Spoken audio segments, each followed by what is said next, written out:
गोदावरी नदी के तट पर बसा एक सुंदर गांव। वहां भोला और उसकी पत्नी कांताबाई रहते थे। भोला बहुत सीधा और नेक इंसान था, लेकिन उसकी पत्नी कांताबाई पूरे गांव में अपनी भारी कंजूसी के लिए जानी जाती थी। राधा अपने घर के बाहर कुएं से पानी भरकर लौट रही है। अरे ओ राधा, जरा रुक तो बेटी, कैसे आ रही? काकी, कुएं से पानी भरकर ला रही हूँ। क्यों, क्या हुआ? अरे तेरी बाल्टी तो लबालब भरी है। ये देख, मेरे घर का नल खराब हो गया है। एक लोटा पानी दे दे, बहुत प्यास लगी है। बस इतनी सी बात। ये लीजिए काकी, ये लीजिए। हाय, बड़ा मीठा पानी है रे। अच्छा सुन, तेरे पास थोड़ा नमक होगा क्या? मेरा नमक खत्म हो गया है, अभी बाजार जाने का मन नहीं है। हाँ काकी, ले जाइए।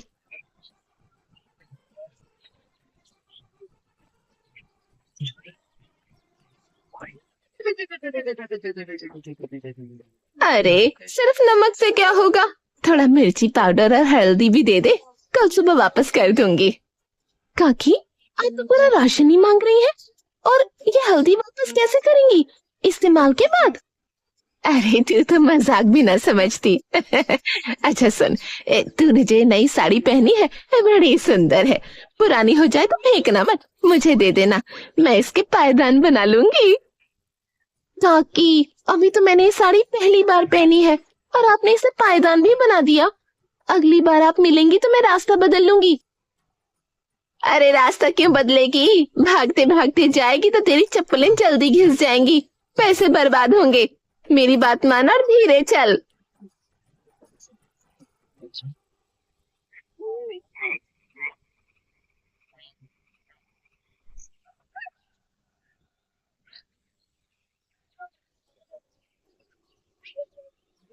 अरे काकी, अरे प्रणाम।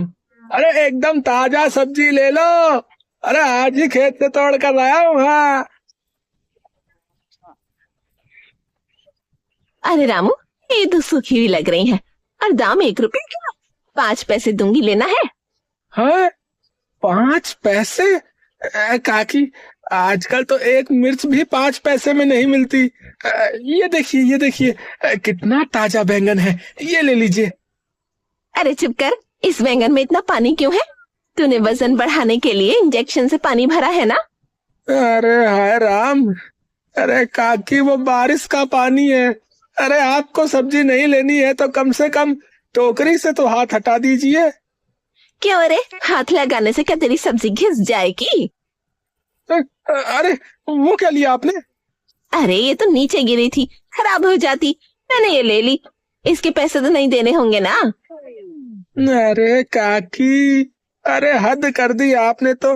है, एक मिर्च में भी आपका इतना लालच है? अरे राम राम राम राम। सिर्फ मिर्च नहीं रे, ये जो तेरे तराजू के नीचे मिट्टी लगी है, इसे झाड़ कर मेरे उस गमले में डाल दे, खाद बन जाएगी। अरे काकी, मैं आपके चरण पड़ता हूँ, आप घर जाइए, मैं खुद ही दुकान छोड़कर भाग रहा हूँ। आज शायद आपका ही चेहरा देखकर निकला था। कांताबाई, सुबह हुए कितनी देर हो गई? मैंने कहा था ना कि थोड़ा गर्म पानी करके उसमें गुड़ डालकर दे दो। जल्दी दो तो अच्छा होगा, गला सूख रहा है। अरे बाबा रुकिए, ला रही हूँ। चूल्हे में सिर्फ एक लकड़ी जलाकर आग जलाई है, इसलिए धीरे धीरे पानी गर्म हो रहा है। ज्यादा लकड़ियां जलाऊंगी तो सब जलकर राख हो जाएगा, लकड़ियां बर्बाद हो जाएंगी। अगर लकड़ी खत्म हो गई है तो मैं जंगल से और ले आऊंगा, पर इस ठंड में बिना चाय पानी के कितनी देर बैठा रहूं?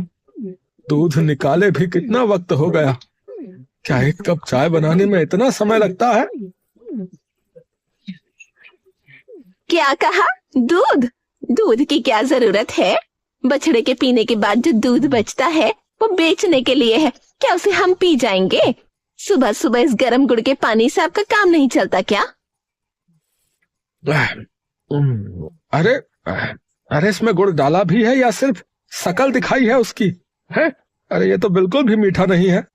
आपको पता है गुड़ का भाव क्या है? 2 रुपये किलो। इतना महंगा गुड़ क्या मैं पानी में घोल दूं? मैंने गुड़ की डली को धागे से बांधकर बस 2 बार गर्म पानी में डुबोया, बाहर निकाल लिया। उतना मीठा काफी है। कम मीठा सेहत के लिए अच्छा होता है। अरे ओ किस्मत की मारी, अरे गुड़ को सिर्फ 2 बार डुबो कर निकाल लिया है। अरे क्या इतने से काम चलेगा क्या है? दिन भर मेहनत करके मैं कमाता हूँ, तुम क्या मुझे भरपेट खाना भी नहीं खिला सकती हो क्या? और आज ही सब कमाया हुआ खा लेंगे तो बुढ़ापे में हमारे पास क्या बचेगा? आज की बचत ही कल काम आएगी। खर्च करने से सब खत्म हो जाएगा। हाँ, अरे तुम और तुम्हारी माँ, खैर छोड़ो, मुझे भूख लगी है। कल का बचा हुआ कुछ खाना ही हो तो वो दे दो मुझे। बचा हुआ? उसके लिए कल रात खाना बचना भी तो चाहिए था।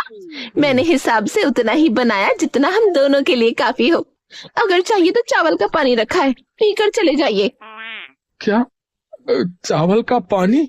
अरे मुझे देखो, क्या मैं कोई बीमार लगता हूँ जो रोज चावल का पानी पीऊं? है, मुझे खेत में जाकर कड़ी मेहनत करनी पड़ती है। जाओ, जाकर चावल बनाओ, चलो। फिर से चावल बनाने के लिए चूल्हा जलाना पड़ेगा। लकड़ी और चावल दोनों बर्बाद होंगे। मैं दोपहर को ही खाना बनाऊंगी। अभी आप यही चावल का पानी पीकर काम चलाइए। हाँ, अरे लगता है मेरा समय ही खराब है। इस गांव में शायद ही कोई मेरी तरह दुखी होगा।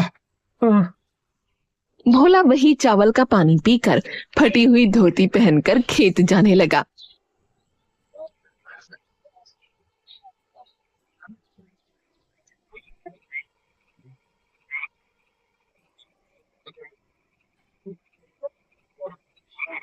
अरे कांता, अरे यहाँ देखो, अरे ये धोती देखो कितनी फट गई है। कल जब मैंने बाजार से नई धोती लेने को कहा था तो तुमने मना कर दिया। अब इसे पहनकर मैं 4 लोगों के सामने कैसे जाऊंगा बोलो? अरे ये तो बस जरा सी फटी है। मैं सुई धागा लेकर अभी इसे सिल देती हूँ। इसके लिए नई धोती लेने की क्या जरूरत?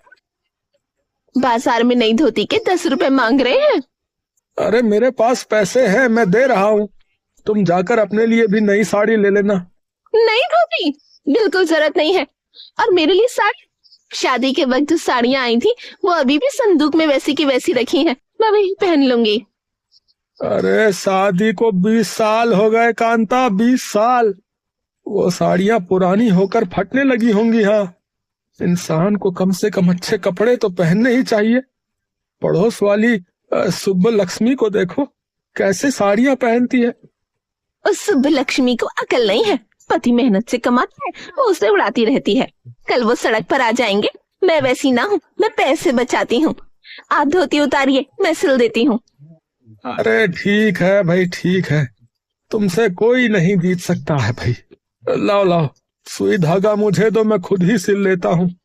तुम तो बस धागा बचाने के चक्कर में आधा सिलकर छोड़ दोगी। हाँ,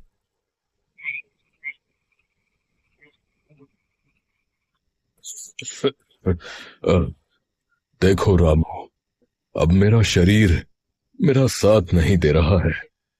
मेरे अब गिनती के दिन रह गए हैं। मैं चाहता हूं कि अपनी सारी जायदाद मैं अपने भतीजे भोला के नाम कर दूं और फिर बाकी की जिंदगी चैन से गुजारूं। एक छोटे से गांव में कमला नाम की एक औरत रहती थी। वह बहुत कंजूस थी। वह खाने, कपड़ों और पैसे खर्च करने से हमेशा बचती थी। गांव के लोग उसकी कंजूसी से परेशान थे। एक दिन उसकी पड़ोसन उसके घर आई और बोली, बहन थोड़ा आटा दे दो, मेरे घर में खत्म हो गया है। लेकिन कमला बोली, नहीं, मेरे पास भी बहुत कम है। पड़ोसन दुखी होकर वापस चली गई। कुछ दिनों बाद गांव में भयानक सूखा पड़ गया। खेत सूख गए और लोगों के घरों में खाना खत्म होने लगा। अब कमला के घर में भी खाने की कमी होने लगी। गांव के लोग आपस में खाना बांटकर एक दूसरे की मदद करने लगे। लेकिन कमला के पास कोई मदद करने नहीं आया, क्योंकि उसने पहले कभी किसी की मदद नहीं की थी। अब उसे अपनी गलती का एहसास हुआ। कमला ने अपनी गलती समझ ली। उसने अपने घर का बचा हुआ अनाज गांव वालों में बांटना शुरू कर दिया। अब गांव के लोग उसे प्यार से देखने लगे।